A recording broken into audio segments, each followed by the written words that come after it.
Welcome, Sharpies, to Steel Sharpens Steel. To say that this has been an interesting 24 hours is possibly the understatement of this very young year. We have seen everything from exultations of celebration of historic wins to possibly the most disgusting display of jingoistic foolishness that has been visited on this country since the era of the Civil War. Uh, it is a mixed bag of emotions for me as an American. I am equal parts elated and absolutely enervated from the images that I've seen today. But with us, as always, to discuss the events of the day is our panelist from Steel Sharpens Steel. To my left or right, depending on how you think of things, Joy Stevens. Hello, everybody. Glad to be here this evening.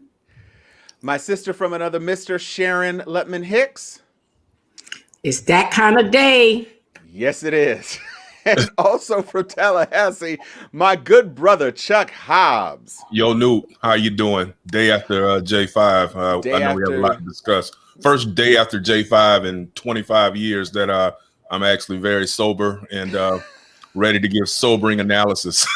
Well, we definitely have a lot of that, but we do have some good news, some very good news, and it is history making. Joy, since you are the person from whom this good news emerges, I'm going to give you the honor of celebrating today. Tell us what happened in your state. Yo, man, my VP is black and my state is blue, baby. Y'all know about us up in here.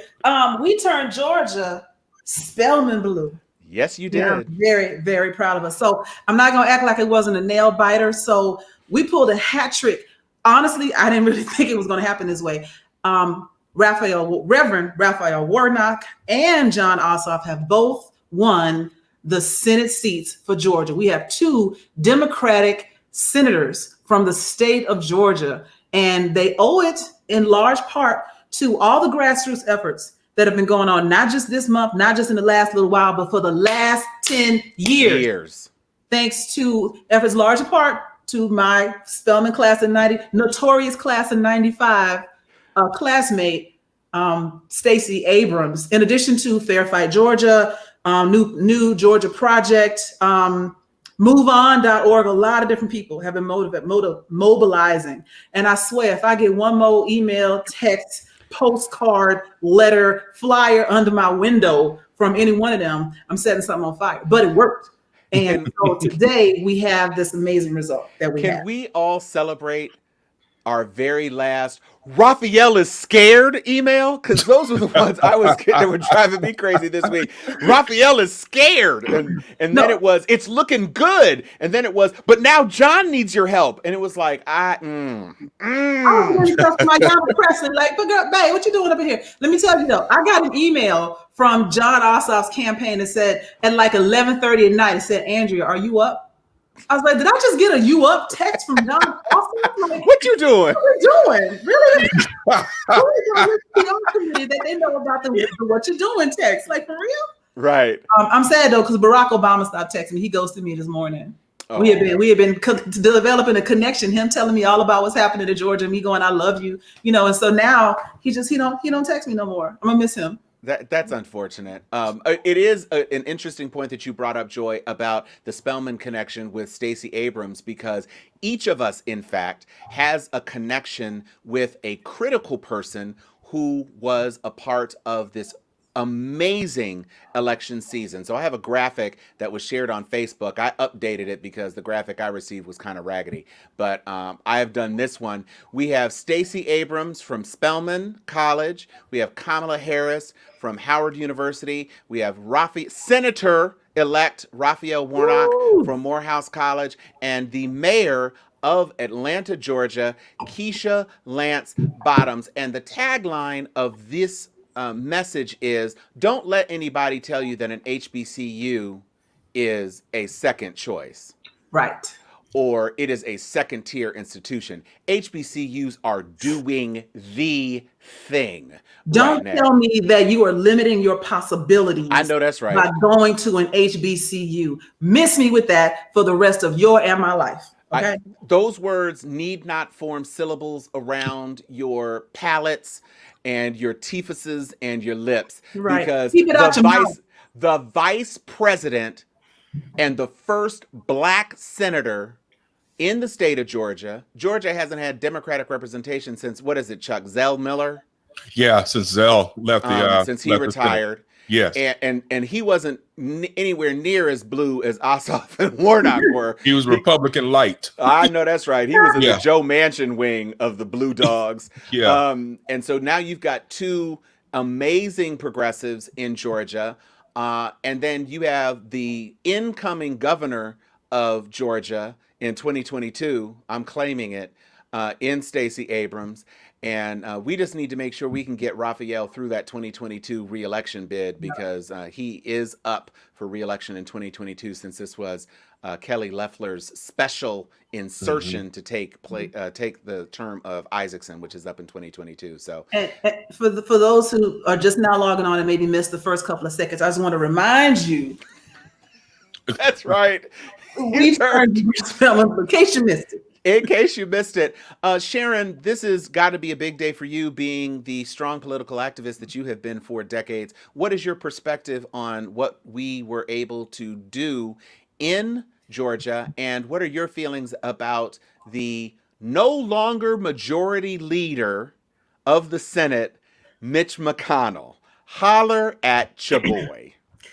Well, Tom and my good friend Chuck and Joy, it is one of those days. Today has been like a 40-week day.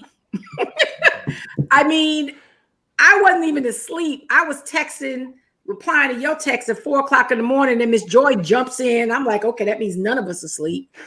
And I think Chuck sneaked on in there maybe at 6-ish. Yeah, I was sleeping in a mug. I was knocked out, right? I got no sleep. People were calling me at 1 o'clock, 3 o'clock. I fell asleep from like 1:30 to 3. And then I woke up like I was missing something. So I was so immersed in Warnock and Ossoff to think about where we are at this hour. And I'm not the least bit tired, because my heart is pumping into all our Sharpies out there. Y'all know why I got on my pearls tonight. That's for the second half of the show. All right. So I came with my fatigues in case some shit jump off while we on here. And I got my pearls on to talk about those thugs that took over the Capitol. So Ruffians. I even put on earrings, Donna. I got it all. I had to have several layers because there was so much madness today. So much clutchery. Oh, honey, I can clutch with both fists and y'all can choke me at the same time. So let's be clear. Today, this morning, 4 a.m. in Georgia, all I could think about was, isn't this the brother that they said was the socialist that they tried to wrap Jeremiah Wright around his neck, who was anti-police, what is it? Dissolve the defund the yeah. He was just this radical liberal. Think about the fact that he won. Think about the fact that even they attempted to attack the black church. I heard Bakari talking about that earlier, and I said, damn, I didn't even think about it like that. That they were attacking the black, and black people were like, we don't know nothing about no damn liberal socialist shit. Are you talking about our church? Our Reverend Martin Luther the King's church. Right. I'm talking about the other people that had to come to the side to have voted for him. We were trying with him regardless, okay? Just from history. But the fact that not only, and there was a lot of skepticism that he couldn't take it on, Absolutely. but they misplaced progressivism in the wrong geographical region. That's some liberal airways, intellectual chicanery between conservative and liberal. He's a pastor of a very historic, meaningful place. His team, because I was nervous. I was like, you didn't smack back. You weren't that strong in the debate. He understood his state. I give them big ups for the deference that he showed to Karen. The reason, because they did the work on the grassroots level. Because he didn't just win, he smacked. Ossoff had to struggle across the line. He He smacked. sure did. He got more votes than any other candidate. Any of them. You Any was of watching them. that board? I was sure yes, watching that board. absolutely. And you know, I kept it's watching. I was called and somebody said, he can win because of the woman thing. And I was like, damn. I all my blinders were on because Georgia's never in play.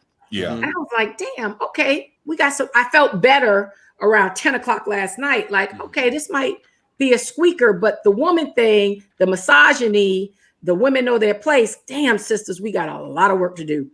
And then I was really fixated on that board. And when him and Perdue were head to head, but then homeboy took off, I said, wait a minute, you got more votes than Perdue. right. And needless to say, Perdue lost. Right. So that means Ossoff got more votes than him too. Yep. So it was definitely because Ossoff, I thought, was going to get the pass as that could be my son. Look how impressive he is. White desire to see the next generation, the soccer moms, the suburban moms, because Perdue was just a big hot mess. They both were a big hot mess. But the fact that Loeffler was a woman, the fact that she was attacking faith, a faith leader, evangelicals play real hard.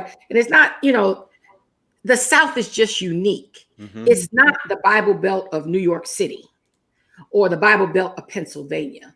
We all believe in the same extremism of God in the South, but then he's the Martin Luther King religious leader.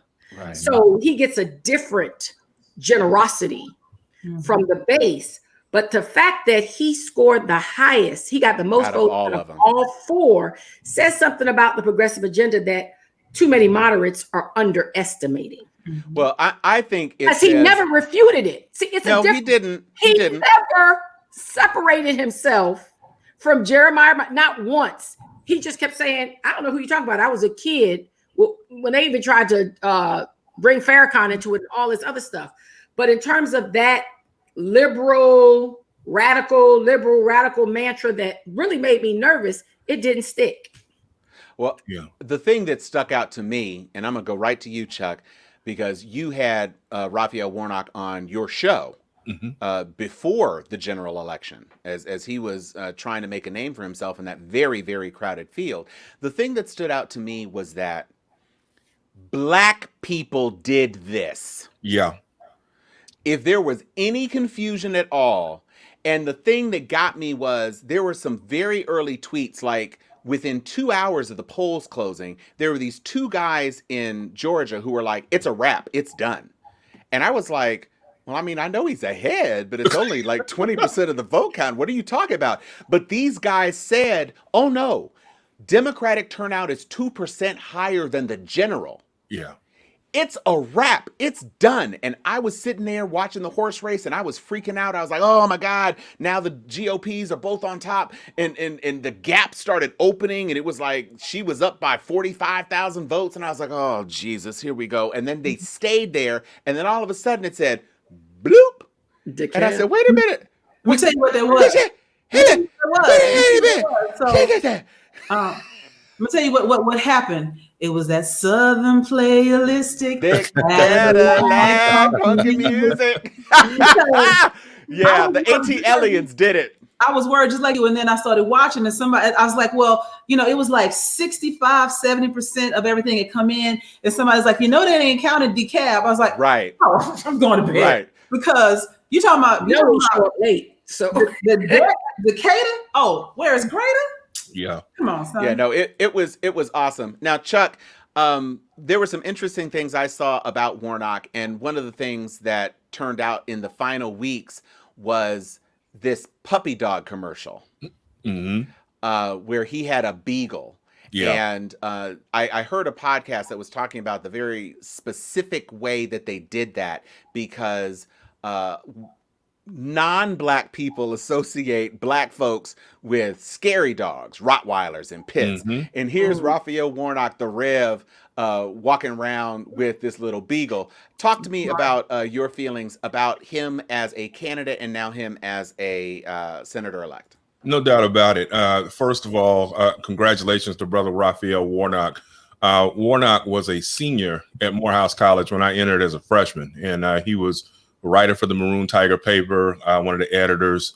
and just a real good guy. I'm not saying that I knew him super well, but I knew him during the 1 year that we were in school together. Then ultimately I went on to become a writer, and he was very instrumental in making sure that the young bucks that were trying to come up grabbed the baton and kept running with it with the Morehouse Maroon Tiger newspaper. And Tom, as you alluded to, when I had an opportunity to have him on my Observation Point podcast last summer, it was, one thing that he did, and some of my closest friends caught it. He cut me off during a question that I was about to ask, and me being astute and a question asker by nature and by career choices, I understood where he was going and did not push, because I understood the magnanimity of the moment. And what it was is, at one point, and you know how it is, we've all hosted shows when you're asking questions and you lead into it with a narrative. And I was essentially reminiscing on, again, having Georgia roots on my mother's side, having gone to Morehouse and having been up and down through Georgia a bazillion times over the course of the last 30 years.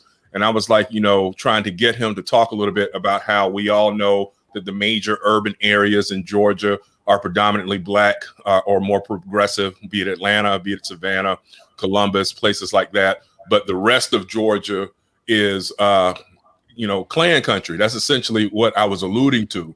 And he, no, Chuck, no. He overtalked me, and that's kind of hard to do, but he did. No, Georgia's changed, Chuck. Since you've been up here, you done got old. And I went along with it because I was, focused enough to get, okay, this isn't where he wants to go. And I wasn't going to try to lead him there, because even on a small venue like mine, last thing you need is for some type of soundbite to be out there that the people can go and take and shove it down your throat. So I got it. Now that he is Senator-elect, I still say that the majority of Georgia is still Klan country. I still drive up through there enough and see enough KKK types and Confederate flags everywhere I go. Sharon, I know you drive through that sometimes. We see it. It is what it is.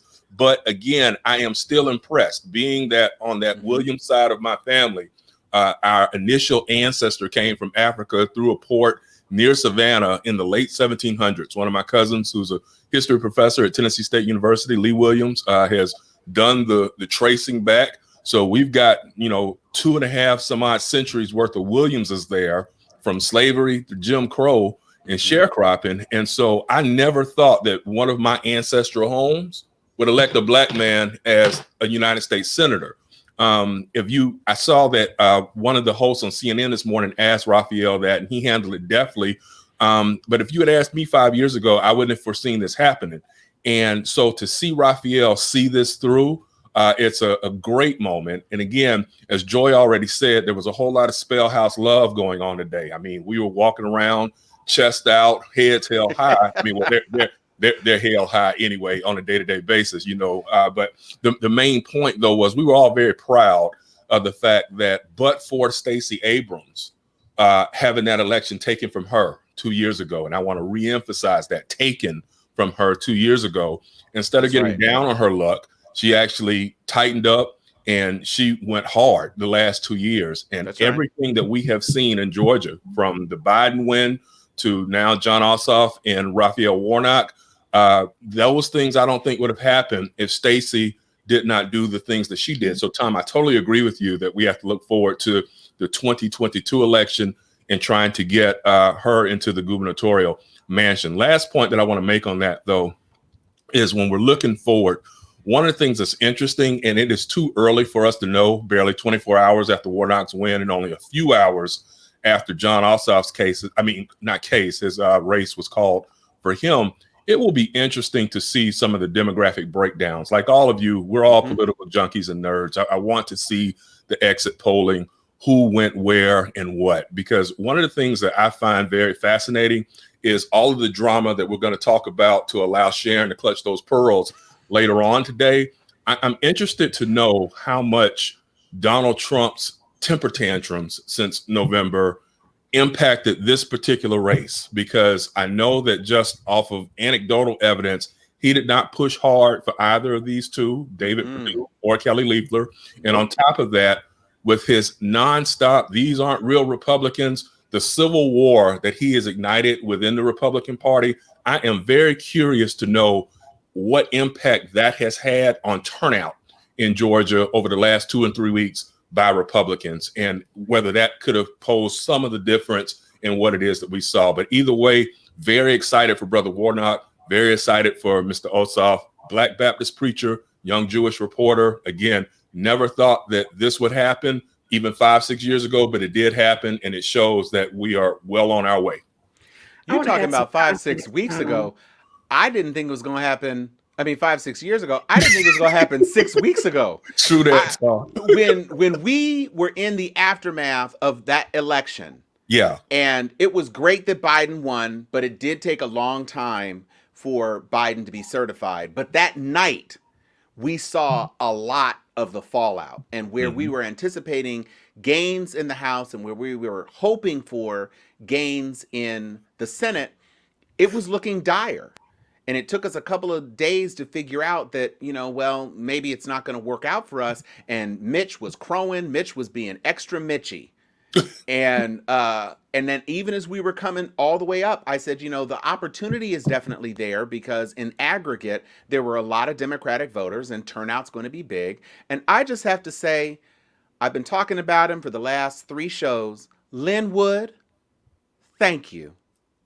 Thank you so much. Because every time you opened your mouth to say, don't vote, a couple of people chose not to vote. Yeah. And I have to give another big shout out, because this isn't even a Gangster of the Week moment.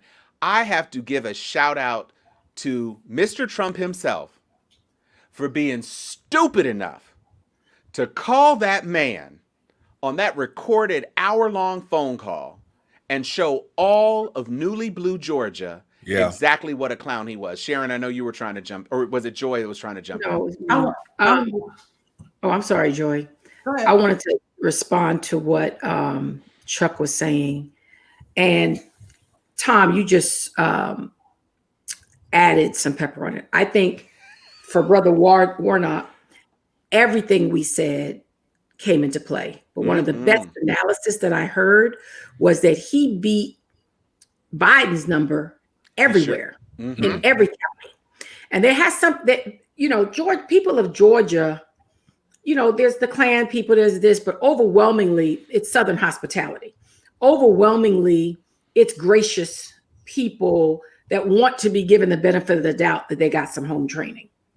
And saying that, and I'm particularly talking about the beige people, when you attack a preacher, I don't care what race you are, that matters to Southern people. Mm-hmm. Yeah. That matters to Southern people. And what his team, or him in particular, calculated was, I can't respond arrogantly. Even though she's attacking me, I've got to maintain my grace as a man of the cloth. And I've got to allow God to take control of this moment. Bless her heart. Because, think about it. You have to say, bless her heart. I'm surprised he didn't hit her with one of those. Yeah. But when I think back about it from a strategic lens, which is something that most preachers don't ever run for office. Right. So that was also uncharted territory. But when you think about the constant beating he took, at some point, real evangelicals say, is that appropriate to keep saying that about the man who leads Dr. King's church? At some point, decency sets in. We're all pundits. We always mad. We overanalyze. But when you think about the person, like I had a brick mason the other day just look at me. He was like, is that so-and-so, so-and-so? And I was like, you don't know that? I had to catch myself. I said, let me just listen. Yeah. I think I heard something about it. He didn't have a clue with something that I hear all day, every day. So the average person, all they heard was man of faith, Dr. King Church. Why is she beating up on him like that? That's pastors like celebrities, they get big passes. Yeah. And it was nothing indecent. She was just wailing on him for stuff that the average person, most household beige people don't know who Jeremiah Wright is. They don't forgot about that. Yeah. So when you think about 12 years ago. Yeah, that's a lifetime. Yeah. And the man has served for 8 years. So we don't forget all about what he ran on, what they ran on him. So again, all of the things. One, his numbers were bigger than Joe. Two, I think a lot of his grace set in because he's a man of faith. Black people overwhelmingly showed up, which that was the 50,000. I think he got all the progressive votes, and he got that phone call. Absolutely. Like, look. And then Loeffler doubled down to support the foolishness. Yeah. And today, those people that voted outside of their party are applauding themselves. They are patting themselves on the back. They're saying, honey, I told you we did the right thing. This is embarrassing. Sharon, I agree. I'm not going to quite Sharon, I agree. And I just want to jump in and add right quick, Sharon, that one of the other things, y'all, that I think is very important to remember is when Sharon is discussing the concept of people who crossed aisles, maybe from Republican to vote for Raphael Warnock or John Ossoff, lest we forget that people are struggling across the United States, but definitely in Georgia with this COVID-19 pandemic. Yeah. And when you see that Kelly Loeffler and David Perdue were doubling down on everything in their support of President Trump, there are a whole lot of people of all races up there in Georgia who recognize that they too are just, catching COVID from being wiped out, be it dying, being sick, losing their businesses. And when you realize that the biggest liability that I believe Donald Trump had this year was COVID-19 pandemic. Now, we'll talk about that, I'm sure, y'all, another point in time, the frustration that I have for all of the foolishness that happened on his watch for the last 4 years. He still very well might have gotten reelected, but for his deplorable response to COVID-19 last year. But with that in mind, it was deplorable. And there are a lot of people up there in Georgia. Some of the best Democratic ads I saw were the ones attacking the fact that Loeffler and Perdue were supporting Trump, who had no plan to deal with replacing and repealing and replacing Obamacare and or how to deal with the rollout of the COVID-19 vaccines. Hop in, Joy. Thank you. So one thing I want to jump back to and continue on is this idea of, who showed up, who the demographics were for this vote in Georgia. And I promised my friend Cynthia that I would talk about this on the show because she is from a rural county in Georgia. And, I'm ATLian, to my heart and everything, even though I'm from Houston, Texas. But, to say that Atlanta did this on their own, I read a couple of tweets that said, if Atlanta brought us over the threshold, the rural counties outside of Atlanta brought us up to the finish line. So, Clayton County, the area around somebody said all the Southern girl named Savannah, Augusta, Macon, Columbus, all of these smaller areas outside of the great city of Atlanta did their part. And so let's talk about the history of Jim Crow and the reach to get to these rural areas, because in large part, if you're outside, if you're outside the city of Atlanta, your parents and their parents and their parents were beaten and murdered away from the polls. And it became just a thing to not vote because it was dangerous. It was just something you didn't do. And after a couple of generations, you forget why you don't do it. You just don't.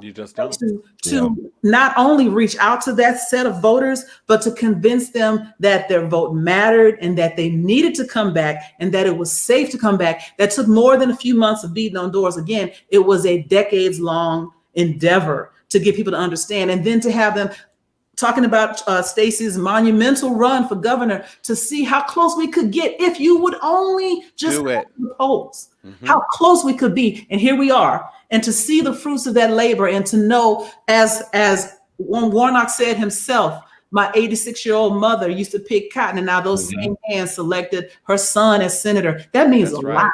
It does. Absolutely. And if not for Stacey setting the groundwork of Biden's win, you would not have had that continuation of the energized base that pulled out this win, because it was close. That's what it showed. It showed that you could get close. And that 12,000 votes, that's even better than a blowout, because 12,000 says every vote counts. If he had won by 300,000 votes, then people could have said, oh, he got it. They got it. I can stay home. But with 12,000 votes and 12,000 votes, when the president is literally calling, all I need is 1,178 votes and da-da-da-da-da, people were like, this is for real. Mm-hmm. I can't afford to not do this.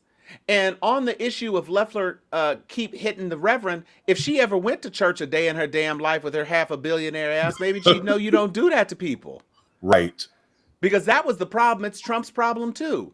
Talk about 2 Corinthians is my favorite book in the Bible. What the hell are you talking about? Right.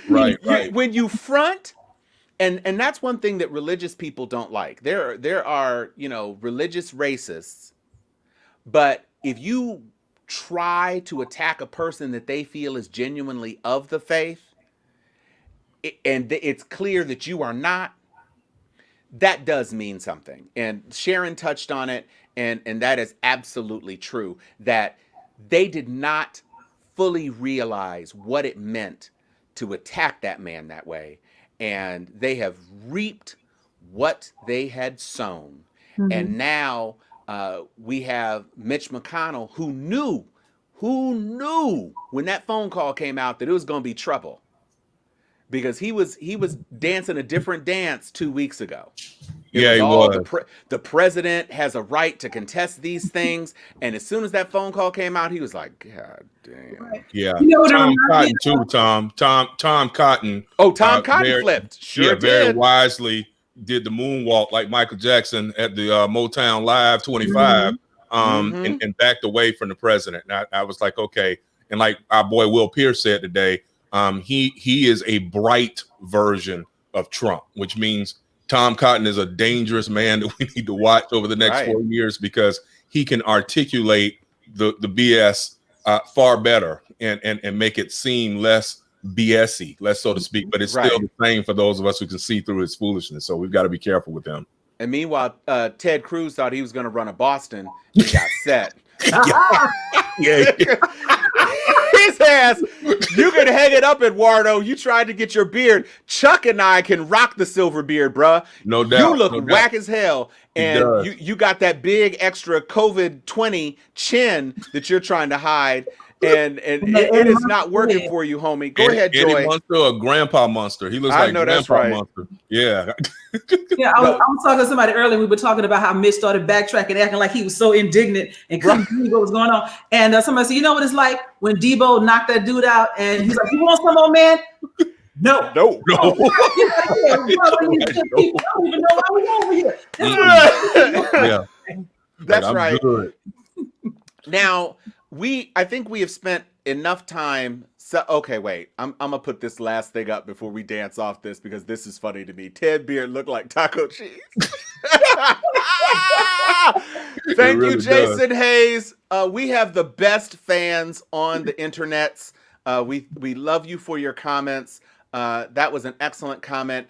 But I would like to kick off, because the Warnock Ossoff thing took us from midnight into today.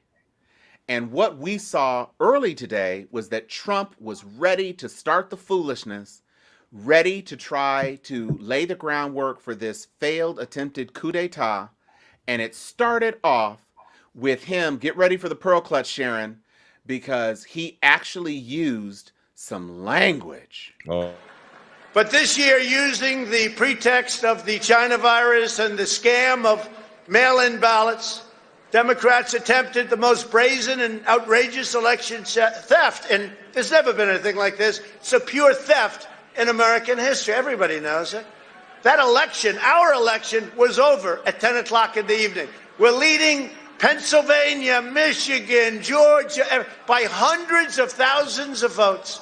And then late in the evening or early in the morning, boom, these explosions of bullshit. And all of a sudden,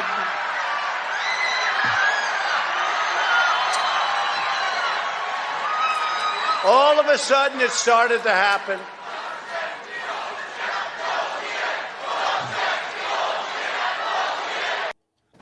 Yeah. So, wasn't it? How long ago was it that deputy chief of staff dropped an F-bomb and literally, get your hand ready, Sharon, everybody in the Capitol.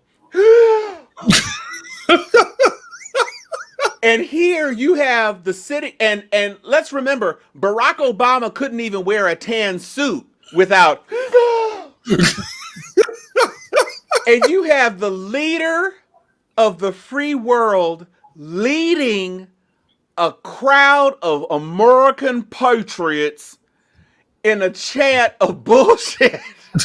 Actually, A I was chant. surprised. A chant. Yeah.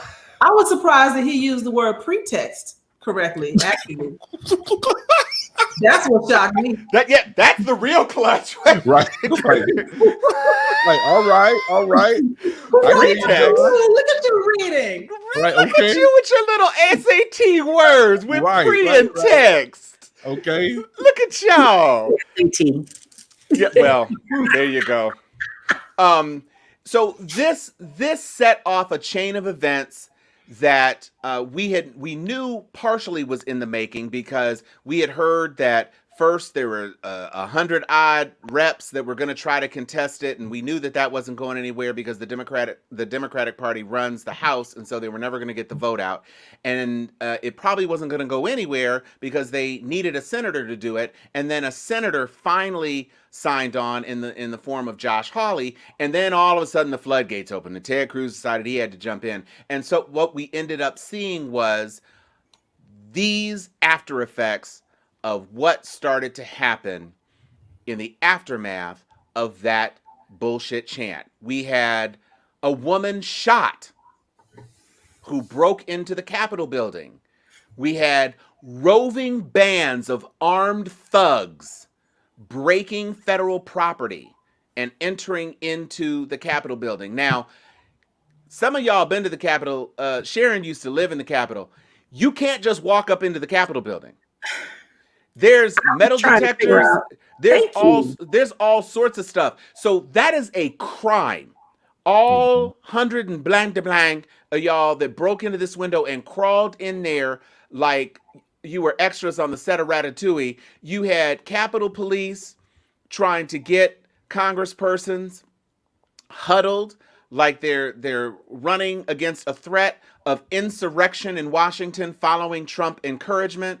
You had clowns who broke into the Senate chamber and propped themselves up with their cell phones in the well of the Senate.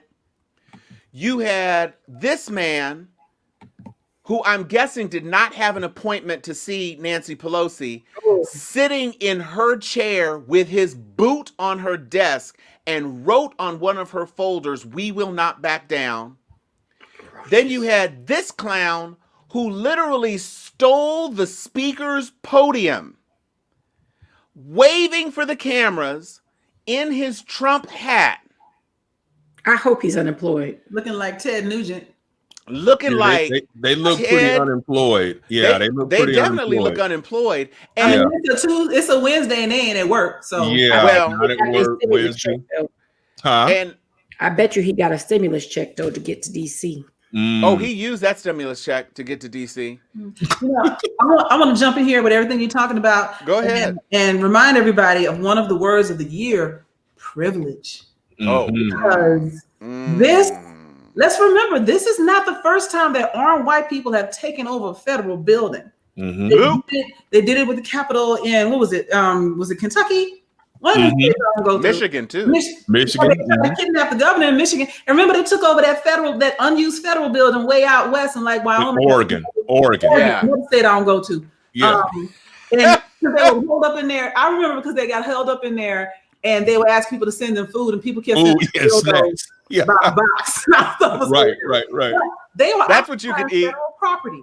Right. And nothing really happened to them. They didn't get stormed out. They didn't get rushed off. They didn't get held down at gunpoint or shot or blown up by remote or any of that. They got to go home. A dude blew up a whole city block in Nashville and it barely made the news. Right. Yeah. And we talked about this before, but somebody posted about the trend of, Rittenhour having a GoFundMe for his crimes of shooting 2 people to death. The little boy, the grown ass man that shot up Emmanuel Baptist Church being fed a hamburger on his way to Dylan Roof and was arrested peaceably. All these times. Thank you. Thank you. Recognize this pattern. I teach all the time about what white privilege looks like. White privilege is being able to storm Nancy Pelosi's office and take a freaking selfie. Yeah.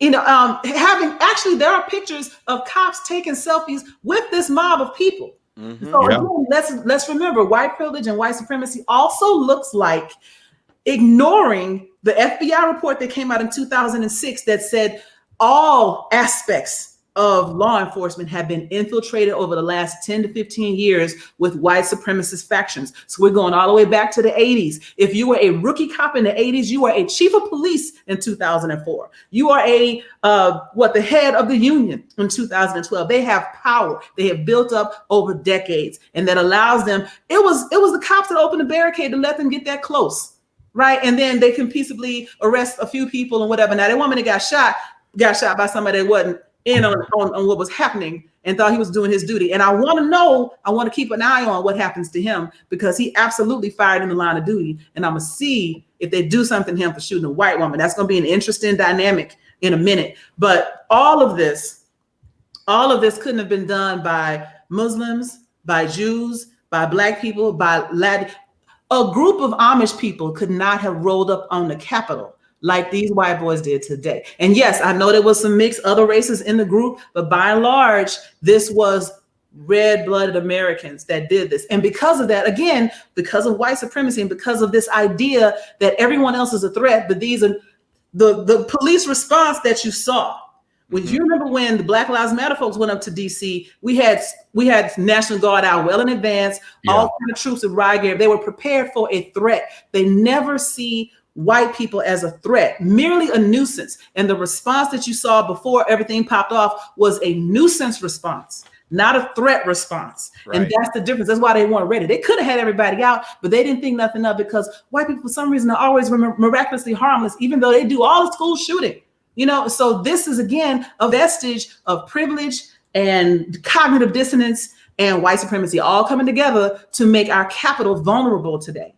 And I'm not gonna lie to you, Joy. One of the things that I thought was interesting about that is when you're talking about, for the last 2 or 3 weeks, not even on Parlay or whatever you want to call it, they have been talking trash for weeks now about this certification. And so clearly the powers that be in law enforcement had to have been aware that the possibility that some form of insurrection or unrest at a minimum was bound to happen. And so what was frustrating for me is looking back, I remember when I was at Morehouse, I guess it was my junior year, it would have been your sophomore year, Joy, when the Rodney King verdict came out, and it was 2 days of, we call it uprising in the AUC, but we got treated worse as students just marching and protesting no justice, no peace, than these ones who were there, spitting in officers' faces and over. It is amazing to see how America doesn't even try to hide the dissonance between, or the disparities with, how Black people are treated or other people of color are treated and white people. And when you're talking about it, let's be real. The ones that I saw that made it in the Capitol today, they all looked like they needed a good bath. They looked like they smelled like meth, Pall Mall, just in all sorts of other funks. These were not the one. This is not the 3% that Mitt Romney was talking about. All of these folks looked as if they could have been on, what was that show, Duck Dynasty, for the most part. The tattoos on the faces and the arms. Clearly, I would have seen a threat had I been there. I would have assumed, okay, they're coming in here for some BS, not to sit here and discuss the finer points of constitutional law with any of us. But again, we have a lens into who their worst individuals are in a way that they don't have such introspection about themselves. And so I think it is important on this platform and others for us to call white folks out on that, which is some of you same white folks who have so much shit to say about Black Lives Matter or anything else. Ones who jump into my inbox or on my page, Chuck, I see you as a Martin Luther King type. You should be advocating for, I ain't advocating for shit. Because at the end of the day, we're trying to keep y'all from killing us. And at the end of the day, that's what we're protesting about. Y'all are protesting about a dude who's mad that he lost. And so there is no, there will be no justice until there's justice for everyone here in the United States of America. And I'm still, as you can tell, very upset and pissed off with what happened in the Capitol today. I'm mad. Nobody got tasered. The tear gas canisters are still sheathed, haven't been unloosed. But the why one were you woman got spraying shot, tear and gas like into Joy people said, who had? I don't, it's going to be a real shock when we find out who the shooter was. And heaven help if it was a brother that fired the shot at her. I already know they're going to hang him out to dry or her out to dry. So stay tuned, folks. I don't know why you thought it would be efficacious to spray tear gas into someone who is wearing a full gas mask. Because the footage I saw, there was a guy and he was emptying his damn can on somebody who had a full damn riot shield on his face, and then the dude who was 2 steps away who just had a cloth mask was unsprayed. And to the point that Joy was bringing up about infiltration, we have this well-timed tweet from Betwise. Why y'all keep asking where the police at? Y'all ask where Miley's at when Hannah's on stage? There it is. And that's what these selfies are about. There's too much interaction, and there's that thin blue line, that Blue Lives Matter flag. You had this kind of round robin of the Spider-Men, Blue Lives Matter and the Confederates and the Nazis and the Trumpers all pointing at each other, because that's what it was. And you even had some of these fools on Parler talking about, are you sure it wasn't Antifa pretending to be MAGA supporters? I was waiting on that one. I mean, it's just like, perish the thought that any of us people could do something lawless. Right. There were people on scaffolding outside the Capitol taking down American flags, throwing them to the ground, and hoisting Trump flags. And people are sitting here acting crazy. But Tom, I want you to share how they prepared for the BLM protests. Now, I want you to show the Capitol steps for BLM. For BLM preparation. It's just so ironic how it took about 4 hours for them to contain the Capitol, for there to be proper representation. And they knew this was coming. They knew it was organized. They knew that it was a rally. It was even the preset stage. It was in the preset stage for Biden's inauguration that was torn up. Right. Are you ready, Tom? I am. So, everyone, this is how they prepared for BLM protests before guest number 1 showed up. This is how they were protecting the Lincoln Memorial.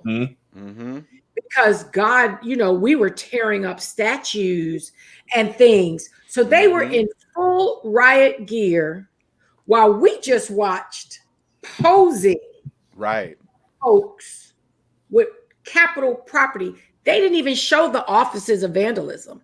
The congresspersons are talking about it because their offices became on lockdown. You saw a few posed pictures of people, but they vandalized congressional offices. Sure did. These are these people's entire world. It's like somebody breaking in your house and just defecating on the floor. Yeah. Enters a congressional member's office and get to their chair. You got to go through a whole bunch of mini offices to get to their chair. It is and not they easy. Had enough time, but look how they were prepared for the Lincoln Memorial. Again, threat versus nuisance. Yeah. Sharon, let me ask you this. With you having been up there many times in those congressional offices, what I have been trying to figure out is, okay, we know there wasn't a regiment or a phalanx like we see on the steps of the Lincoln Memorial of soldiers and or law enforcement. But are there enough Capitol Police in any given general day to have stopped these people from coming in like they came in? Or is it understaffed police-wise? I've been trying to figure that out. It is not well, let me say that first is COVID. Second, this was a ceremonial day. They thought people were going to be in that other space. Okay. Now, to underestimate the riot necessity, I have huge problems with. Because that means that you actually have not been paying attention for 4 years, that you actually think that for some reason white people know how to conduct themselves. Because I don't think there's a white mother, businessman, corporate America will speak tomorrow, that is not clutching their pearls. I mean, just grabbing them with the grotesqueness of the representation of the beige community. I mean, it is beyond the pale for the lack of readiness, how long it took to deploy the National Guard, how much preparation there was for us colored folks to show up, and the amount of riot gear. And a lot of this, let's not be confused, the president demanded to have ready. He didn't ask for that. Certain levels, as Alvin explained to me, he was like, yeah, DC has this much power. But when feds say, I'm taking your power and our power and setting them out, it's quick, fast, and a hurry. It's just like him doing the Bible walk of shame, right, and then tear gas hitting peaceful protesters. Where were all those people that were ready to tear gas us for the Bible walk of shame when they was breaking into the Capitol? Now, the other part of your question, Chuck, you can't walk in a Capitol without going through security, without being wanded down. But usually at that corridor, there's only 4 people. Okay. So if those 4 people get hit with 100 people not asking permission to come in, then there's a matter of, do I draw my gun and get one pop in and get killed? Or do I do like homeboy with the video that Joy sent us that was like chasing them to get the help?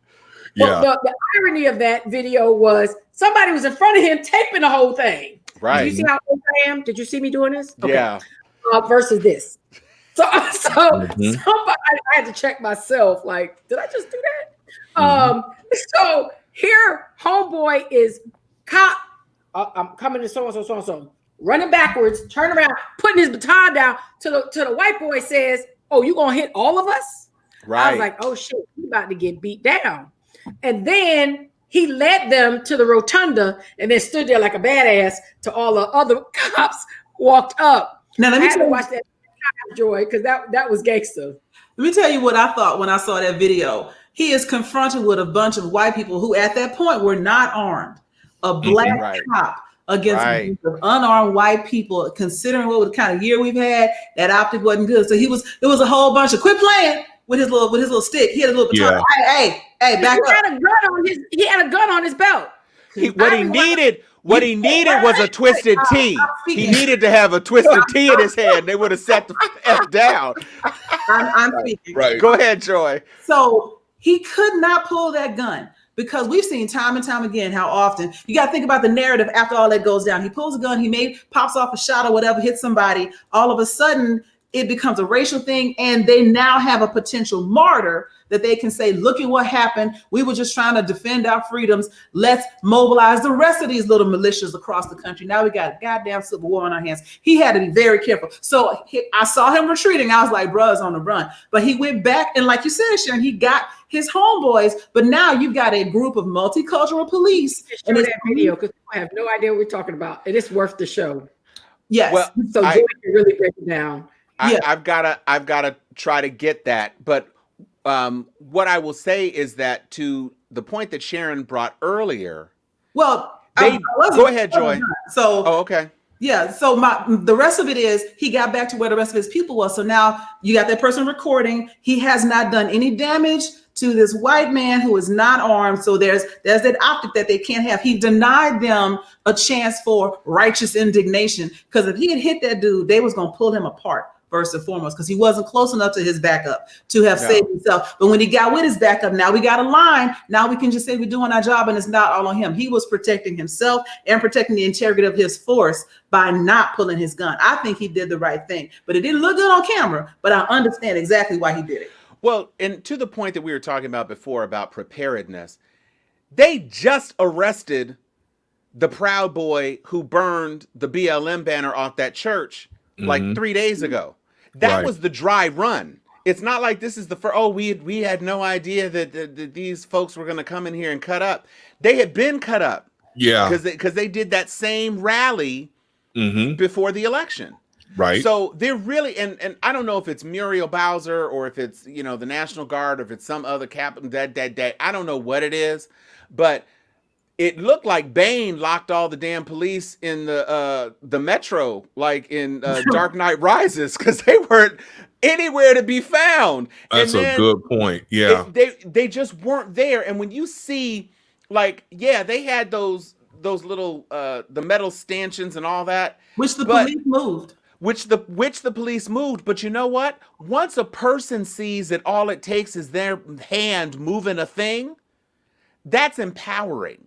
Yeah. When Sharon and I were there for election night coverage, they Mm-hmm. also anticipated some drama. And they had all of these wood placards and all this stuff covering glass on windows. Hotels were on lockdown. They put temporary fencing up around the Supreme Court and all this sort of stuff.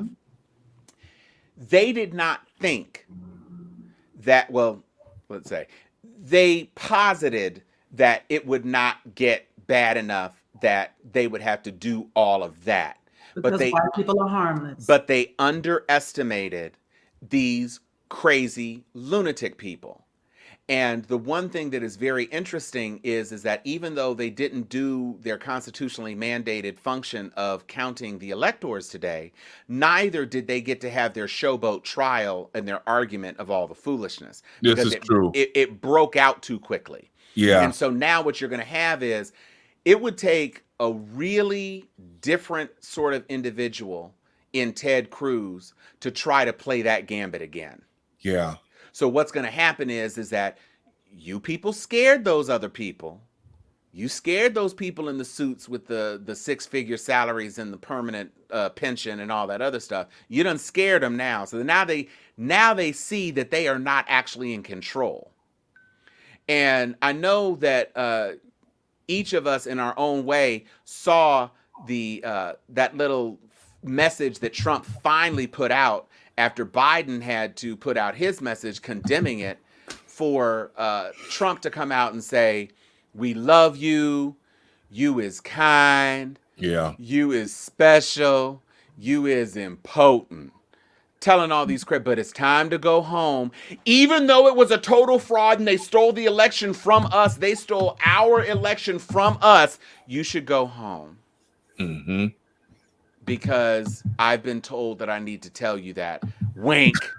Right. I mean, it's like, yeah. He basically said, "We're done for the day. I'll see y'all tomorrow." That's basically right. Stand back. Stand by. And stand by. And it brings up an interesting tweet that came out of April Ryan's, because there's one thing that these people don't like, because they do like their jobs, they do like their privileges, they do like their perks, but what they don't like is being scurred by people who have a whole hell of a lot less to lose than them. And so April Ryan tweeted this: that congressional leaders are in an undisclosed location and focusing on the 25th Amendment to get real Donald Trump out of office. I said it earlier, and there was a sister on CNN. This, by all rights, should be the last day he is recognized as president of the United States. I agree with you, Tom. There is no way he can continue to carry out his constitutional duties when he is the figurehead of a coup. He never has. Granted, okay, yes, he never has. Yes, but there was no way there was gonna be any Republican or cabinet level momentum to remove him from office. Michael Pence is scared right now. Yeah, he is scared. When Trump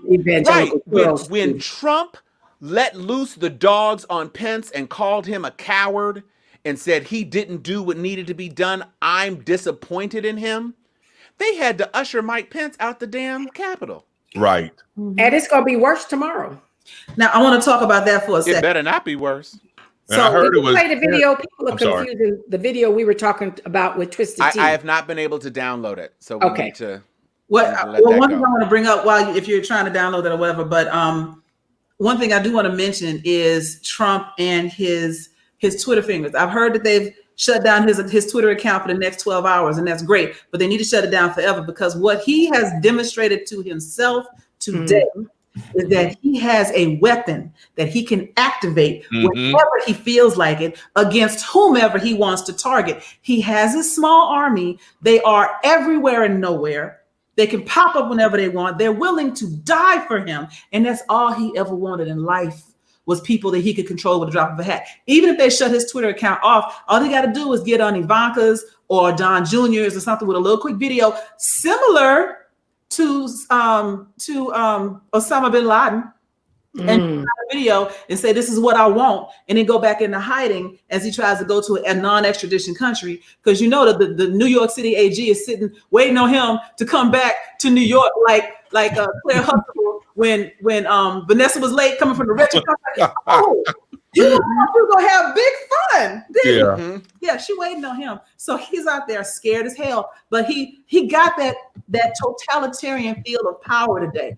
I said this, and look what I made happen with my words. We've been telling him for 4 years that his words have power. He need to be careful what he says. Now he's weaponizing it. He can turn it on anybody. I guarantee you, between now and whenever he gets arrested, he is going to try to set as many fires as he can, because he likes to watch it burn.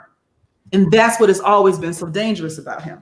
Well, Facebook also locked his accounts. And the thing about Twitter is that Twitter is going to have to make a decision, because Jack Dorsey don't like him no way. Okay. And they do, Biden is about to get control of @POTUS, and whether or not he will have a real Donald Trump account in the aftermath of that, I figure he's going to be calling Jack Dorsey like Boosie was calling Mark Zuckerberg, asking for him to reinstate his IG account in a minute. Because to your point, Joy, what social media is not going to do is have things burned to the ground because of his foolishness. And it remains to be seen what is going to happen. What will be interesting is over the next several hours, whether or not there is any congressional momentum for all of these people, these almost 200 people who were supporting him on the GOP side, whether or not all of that energy can be flipped into a support of the 25th Amendment invocation, because that's really where we are. Well, I don't see it, but luckily it's not even, it's more so the cabinet. If the cabinet won't even move on it, then there's nothing that's going to move. Well, the cabinet's having talk right now. I mean, it's literally flashing across my screen as we talk that some cabinet members are holding preliminary talks about invoking the 25th Amendment. The problem with all of that, once you start leaking it, all he's doing is igniting his dogs further. I mean, he's not over. He is willing to burn the house down. I mean, he is completely out of control, and he has minions. Hurley, we elected some QAnons to Congress. Yeah. They don't need him to be crazy. They just straight crazy they damn selves. So we have a whole bunch of disciples, Satan disciples, that has already been birthed, and they are going to do their own bidding. Harley came on the floor a few minutes ago, actually trying to justify the bullshit. So it's a cycle of madness that has to bring in military force to treat them like the domestic terrorists that they are. And all the jokes aside, he needs to be sat down. And, Mitch is trying to do his thing for now. Romney, all the clutch and pearl people that's like, this is literally uncivilized behavior. When the Black Lives Matter was looting and rioting, and they are looting and rioting, and they are domestic terrorists. Yeah. And they look like the white people that's clutching their pearls like, oh my God, I voted for this man. So everyone who voted for Trump is complicit. Yeah.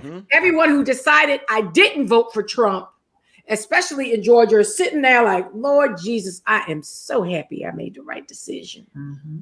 I literally could not believe. I mean, from Twitter, he needs to be suspended for 2 weeks from today. You can have your shit back on the 21st. Right. As a private He citizen. needs to be suspended as a private citizen. You can have it back on you have abused your power. Didn't they put you in Facebook jail for 2 weeks before, Chuck?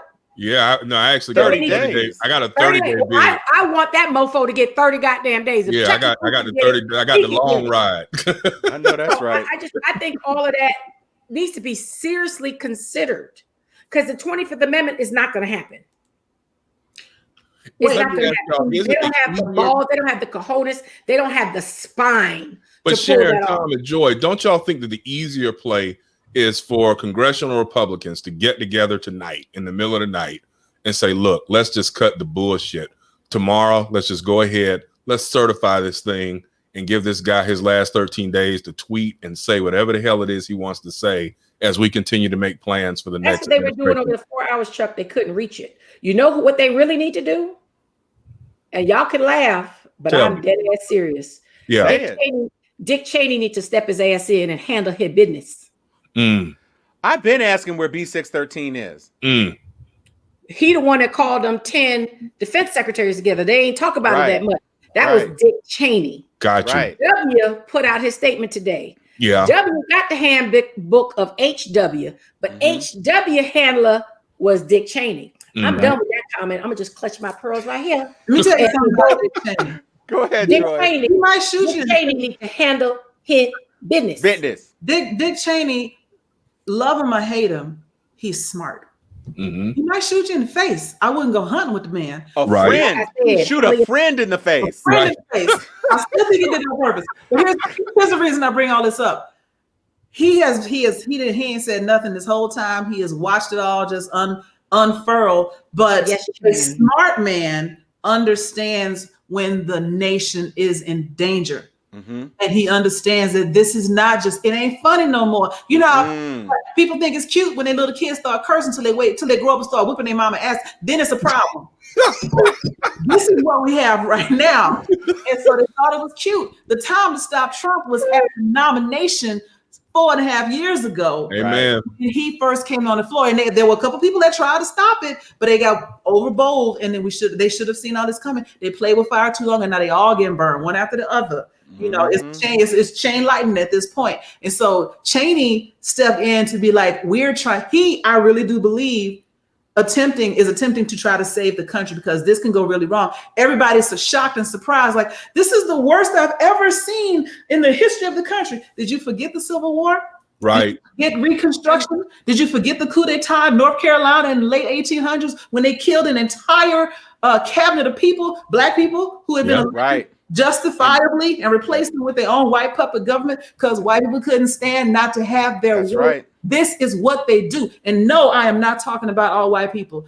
We just elected John Ossoff. I'm not talking about everybody. I'm saying that there has always in this country been a faction of violent, relatively uncontrollable, potentially uneducated, but also powerful. Because you can't discount the legal people and the legislators who were in on sedition back before the Civil War. We've always had this faction in the country. They have found home in the Republican Party now, and I do believe, I asked this question on my Facebook page the other day, I do believe this is going to cause a split, especially after what happened today, between, we'll call them Lincoln Project, Reagan Republicans and Trumpers. And I think the Tea Party, the Klan, the Proud Boys, Trump and all his minions is going to be a violent, uncontrollable force for the next several years, however long it takes for them to be deprogrammed, because that is definitely a cult at this point. Well, let's do this, because I think it is important to provide a little bit of context for what we have seen today.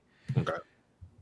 We saw 1 million women marching in the street against Trump during the inauguration. This was a couple of thousand unemployed yahoos. Now, I'm not saying that the threat wasn't real and they didn't do some real havoc, but this is not the entire country going on fire. I'm in LA. We chilling. And although it's a hot zone in DC right now, and I have some people in DC who I know are not getting their half smokes from Ben's on Grubhub tonight, but this is not as though a major faction has mobilized and has taken over the U.S. Capitol Red Dawn style. Right. This is some people who got fezzed up by this creamsicle clown and decided that they were unbridled, because just like he was promising in his primary races, where if you do something, if you beat up that guy who's annoying, I'll cover your bail. This is him activating people, to your point, Joy, weaponizing people with tweets and giving them a sense that there's no accountability because we are on a righteous crusade. Let these people spend some jail time.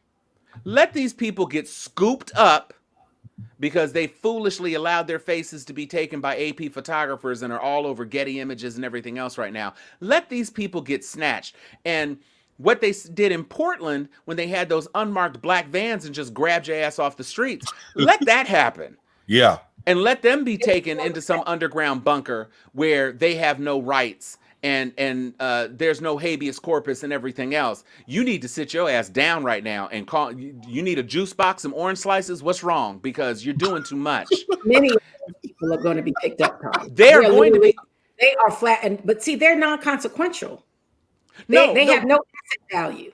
Right. And then we made an example of, because there's too many people clutching pearls tonight. That's like, we got to show some level of justice. Don't think we're the only people talking about how black people were treated. No. Absolutely. Including the pretty white people was mistreated. Right. So they're going to, because they already they're spewing all kind of righteous indignation right now. Mm-hmm. They're going to make, because some of these people are on the screen like this. Mm-hmm. Oh, cheesing. Yeah. They live in the back of a trailer and they work in a barn and they, that guy. It just literally just showed in slow frame the people who were busting the window. Right. And the guy turned around and the camera zoomed right in on his face. So they are doing that facial recognition that somebody was talking about. All of that. Which actually works on white people. Facial recognition doesn't work so well because they never tested for blacks. But it definitely work on them. Mm-hmm. Right. It's designed for their lines and this is true. Arches of their forehead. So it's very interesting how this will play out.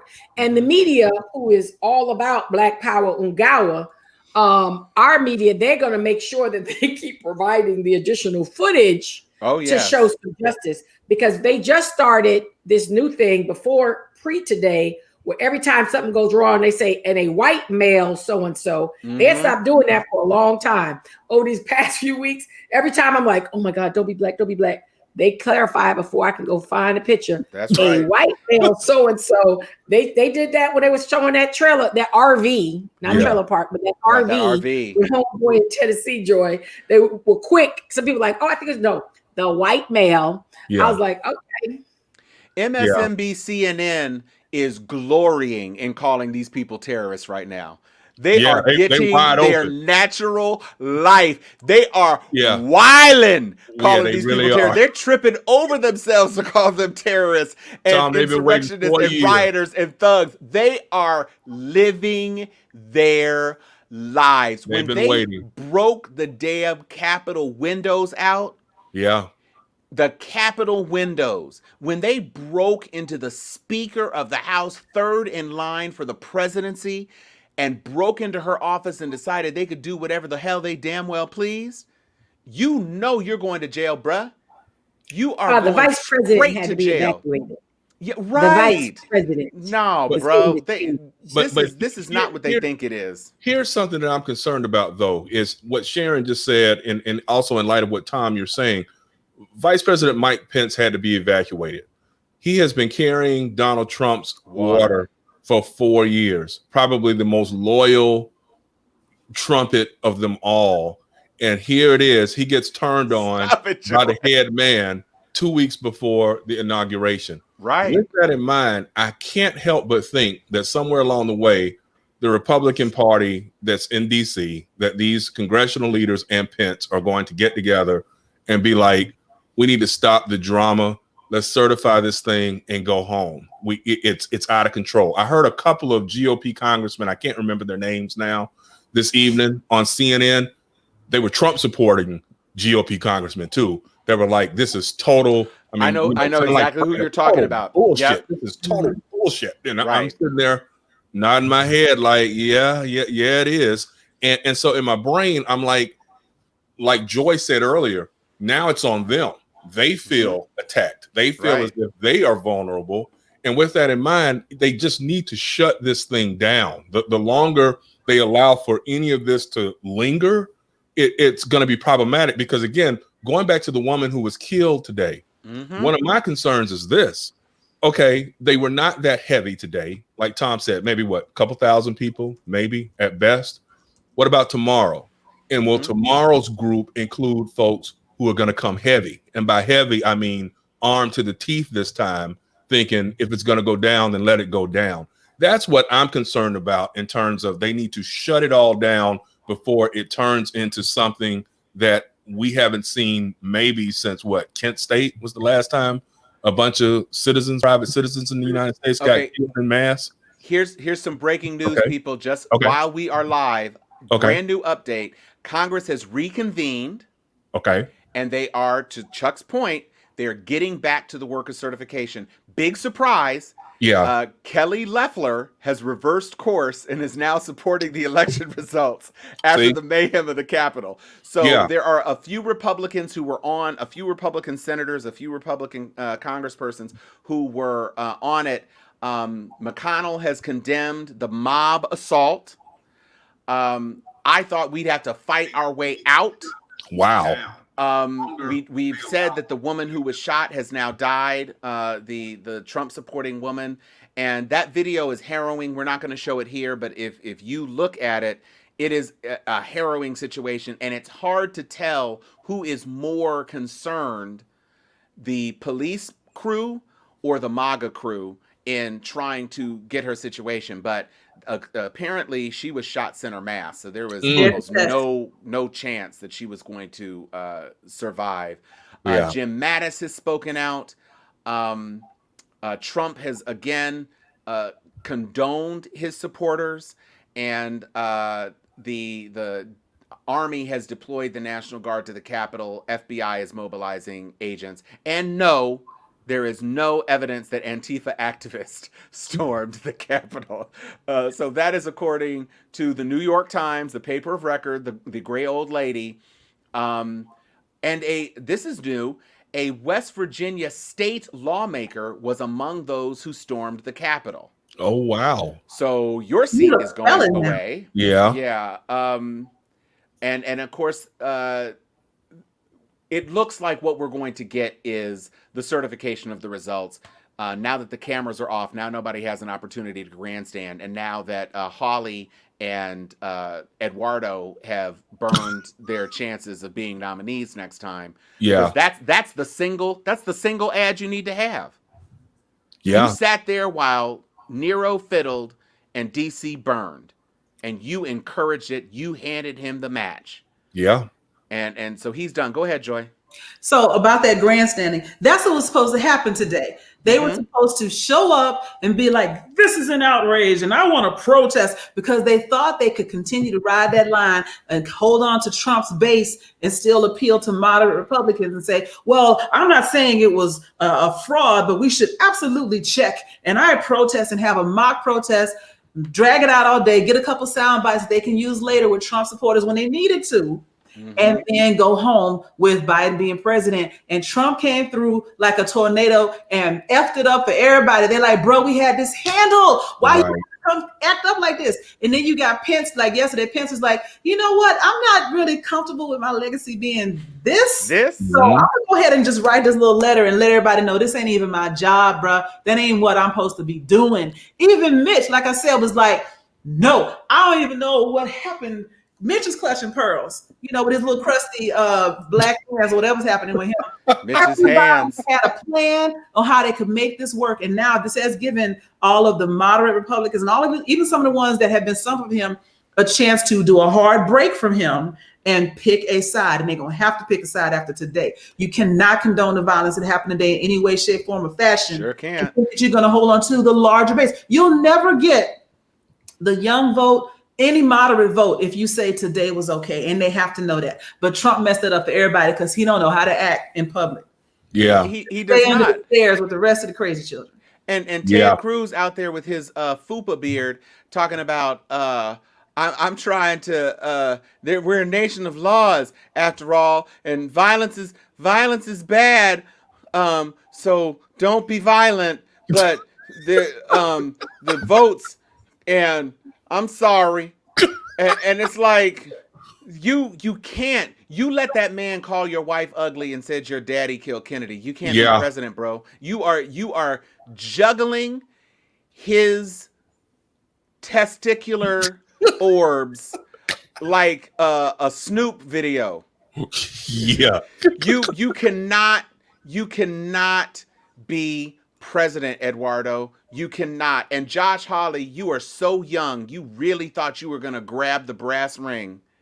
And it's turning your fingers green right now because you have set yourself up for an ignominious rout the Right. next time you come up. You have embarrassed yourself. You have shown yourself to be a seditious, mendacious, opportunistic, worthless troll.